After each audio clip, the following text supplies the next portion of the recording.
when the aliens attacked Earth, the whole world was taken by surprise. Not one of our surveillance satellites from any of our countries picked up their approach. And we were so busy fighting amongst ourselves that we didn't even consider the possibility of an alien invasion. But unknown to us, we were being watched by interested parties that weren't human. At that time, all of our energies was concentrated on the world's resources, which were very limited, and our population was growing well beyond our ability to support it. So every country was fighting for more resources and more land. Conflicts and wars over these things was commonplace.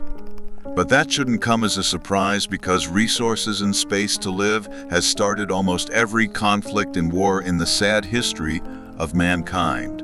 It was only natural that if someone got in the way of a country's expansion plan or bid for more resources, they simply eliminated them or had a proxy power do it for them.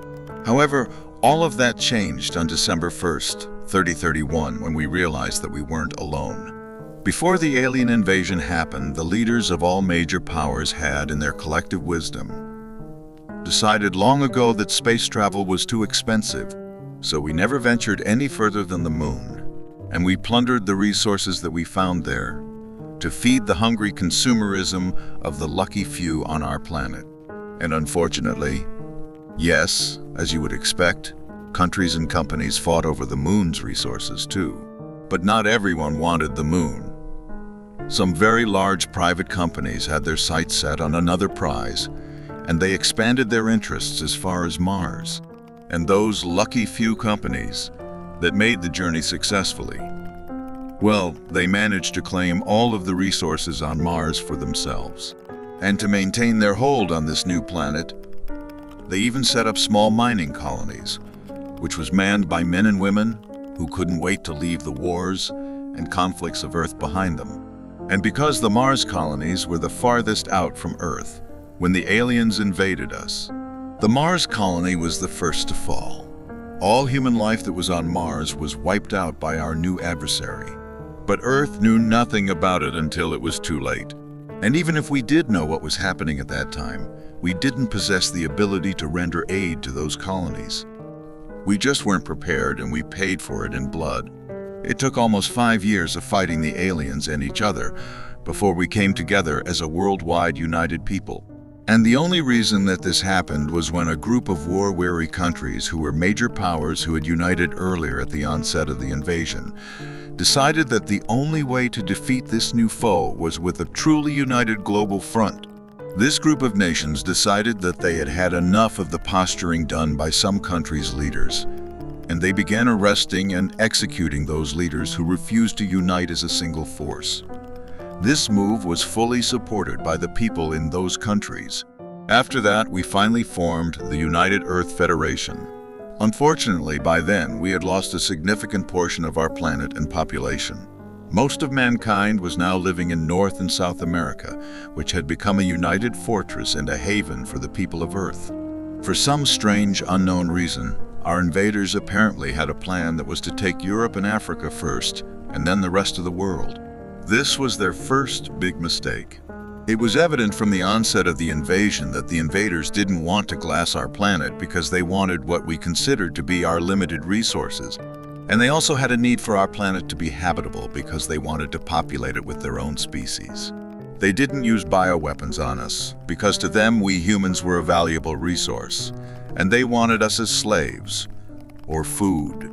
Nobody was really certain which one it was. Or maybe it was both. The invaders were strange-looking creatures. You could kill them, and I personally proved that more than once when I was fighting them as a soldier, but it was hard because of the damn tech they wore. They wore these battle suits that proved almost invulnerable to our weapons. That is, until one of our high-tech companies developed the sonic gun. This thing was one nasty weapon. Once you had them in your sights and pulled the trigger, they would be hit with a sonic blast that literally shook them to death inside their suits and turned them into a messy goo. After the aliens lost a couple thousand of their troops to our sonic guns, they decided to fight us without the suits, and that's when we got a good look at them. They stood just a little taller than the average man and looked like a cross between a short-snouted alligator and an armadillo. They didn't have any hair, and their bodies were covered in small, black, iridescent scales that changed color in the sunlight. We'd been fighting these damn aliens for so long that most of our young men and women have either been killed or captured. And because we were desperately short of young people that could fight, some high-level brainiac formulated a plan that would use old people as fighters. Yeah, you heard me right. They wanted to use us old people as fighters. Now, don't get me wrong, I'm as willing to fight as the next guy. That's why I volunteered. I already did a whole lot of fighting when this thing started, but that was almost 15 years ago. At 70, I'm not as energetic as I used to be. But if I don't have to run, I should be fine. Because I know for sure that running would damn well kill me.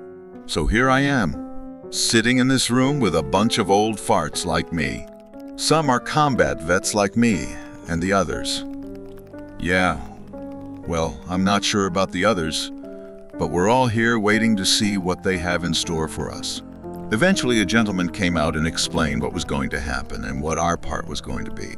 Apparently, when we killed those aliens in their body armor, our tech guys jumped right on them and did some reverse engineering, and that allowed them to develop a far superior battlesuit.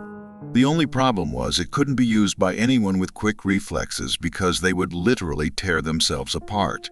They even tried using drug therapy to slow down the reflex actions of the young fighters, but then they became useless as a fighter. That's when they discovered that us old people had naturally slowed reflexes, and the suits responded perfectly to us. So, anyone 60 and older was a perfect candidate to wear the body armor. Well, it's been 6 months, and our training is finally over, and what a hell of a time that was. I thought boot camp was hard when I was younger, but man, was I wrong. Or maybe it's just my age. We lost quite a few good people during our training for one reason or another. Some of it was age-related, which was expected, and some was suit-related.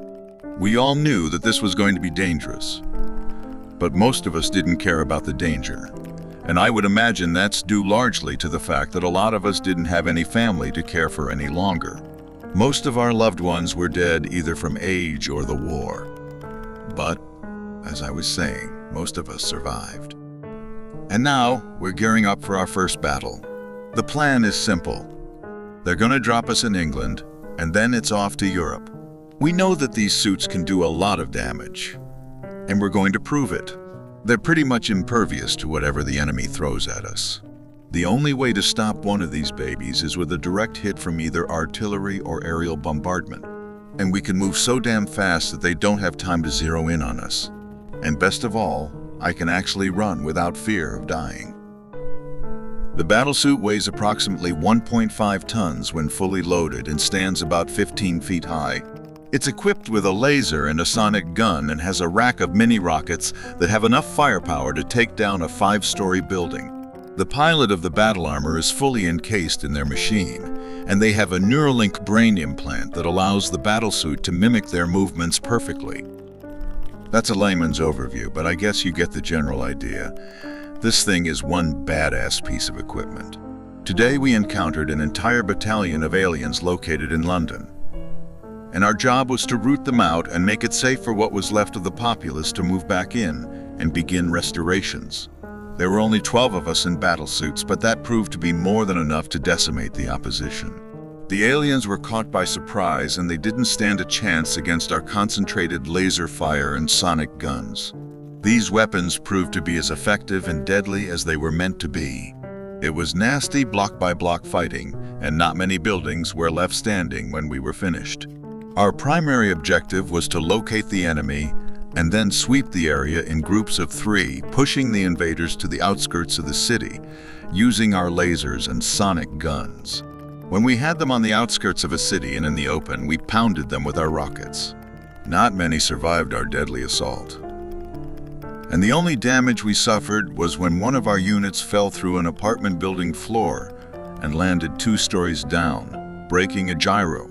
Our next encounter with the alien invaders was on the outskirts of London in the town of Cookham.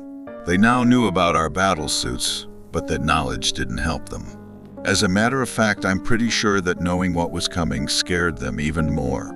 Our techs managed to reverse engineer one of the alien spacecraft, and once again our modifications made for better equipment. So now our United Earth Federation Air Force has modified fighters capable of reaching well beyond the exosphere, which meant we could take pot shots at their mothership, which was truly a monster, and she was parked beside the moon. With a little more time, we would be ready to take her on. But until then, we pretty much had air superiority around Earth, and our Air Force was doing a pretty good job of keeping the skies clear for the ground forces. We located the highest enemy concentration, and the Air Force gave them a pretty good pounding, but we all knew that the only way to root them out was with boots on the ground. And that's where us old-timers came in again. If it wasn't for the deadly seriousness of what was happening, it would have been funny. These damn creatures who had conquered half of the world had actually dug foxholes for protection. I would imagine this was due to our Air Force making it almost impossible for any of their craft to make a landing for retrieval or supplies before being blown to bits. When we rushed their front line, I could see the shock on their lizard faces as the ground thundered and shook with our approach. They were firing everything they had at us, but between our force shield and armor, it didn't even slow us down. When we were about halfway to their line, the order was given to open fire at our designated targets. And we did. It was beautiful and horrifying all at the same time. After years of fighting these bastards and seeing the Earth's population cut down to a quarter of what it used to be, I was taking great satisfaction in killing some of these effing alien lizards. As we charged their lines, in my heads-up display or HUD, I could see the fear and panic in their faces as we cut them down, and I began to wonder if they had families and loved ones too. But my empathy for them didn't last long. When it was all over, the battle lasted for a total of 2 hours, and we took no prisoners. Battles like this were being fought all over England, and we were winning. This is the end of part 1 of a 3-part series of our short story, Elder Warriors: The Final Stand. Part 2 will be released shortly. If you enjoyed this or any of our other stories, please subscribe to our channel so that we can continue providing stories that are of interest to you and your friends and family.